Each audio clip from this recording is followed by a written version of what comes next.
ایک دفعہ حضور صلی اللہ تعالیٰ علیہ وآلہ وسلم کی خدمت اقدس میں ایک اونٹ آیا اور آپ صلی اللہ تعالیٰ علیہ وسلم سے فریاد کرنے لگا۔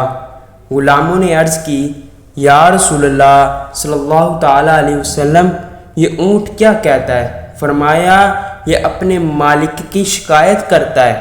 اتنے میں اس کا مالک بھی آ گیا تو کائنات کے والی حضور صلی اللہ تعالیٰ علیہ وآلہ وسلم نے فرمایا، یہ تیری شکایت کرتا ہے کہ میرا مالک ساری زندگی مجھ پر بوجھ لاد کر مجھ سے کام لیتا رہا، اب میں بوڑھا ہو گیا ہوں تو یہ مجھے ذبح کرنا چاہتا ہے۔ امام الانبیاء نے فرمایا، کیا یہ ٹھیک کہتا ہے؟ اونٹ کا مالک کہنے لگا، صحیح ہے، میرا دل بھی یہی ارادہ تھا، مگر اب یہ ارادہ ترک کرتا ہوں اور ذبح نہیں کروں گا، اور اونٹ کو ذبح نہیں کروں گا۔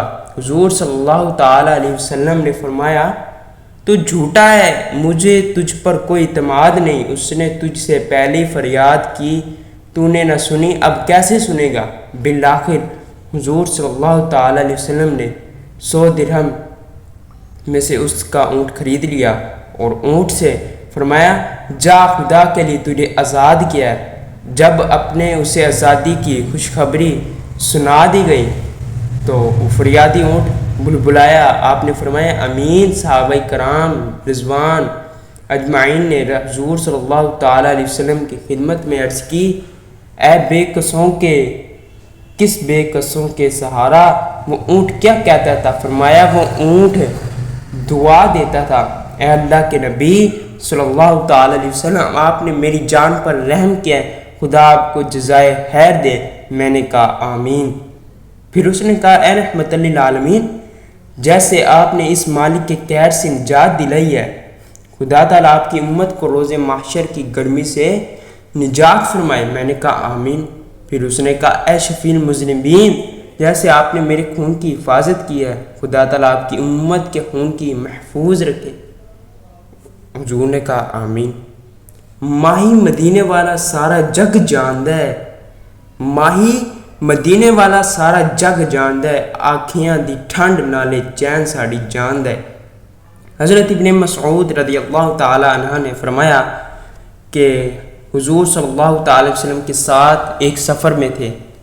جب ہم ایک درخت کے قریب گئے تو دیکھا اس میں ہمراہ کا گھونسلہ ہے، چڑیا کہ مائیں چھوٹا سا پرندہ ہے۔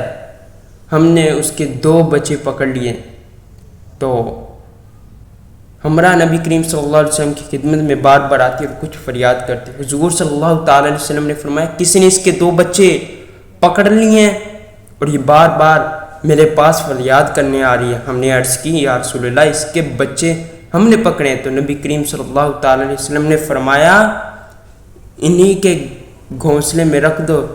تو ہم نے اسے سارا جگ ہی رکھ دیا۔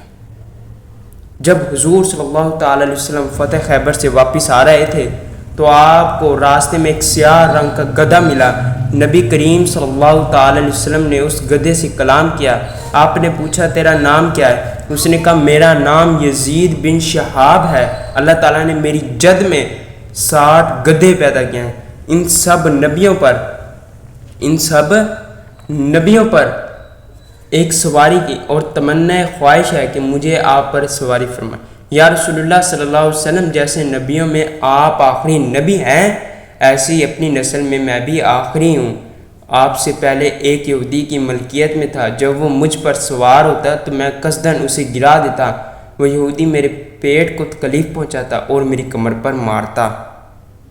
فقال النبی فَانْتَعْرِفُوا، نبی کریم صلی اللہ تعالی علیہ وسلم نے فرمایا، اب تیرا نام یعفور ہے۔ اور پھر جب رسول اللہ صلی اللہ علیہ وسلم کسی کو بلانے کے لیے اسے بھیجتے تو اس کے دروازے پر آ کر اپنے سر کو دروازے پر مارتا، اور جب گھر والا باہر آتا تو حضور صلی اللہ تعالی وسلم کی طرف اشارہ کرتا کہ تجھے یا رسول اللہ صلی اللہ علیہ وسلم بلا رہے ہیں۔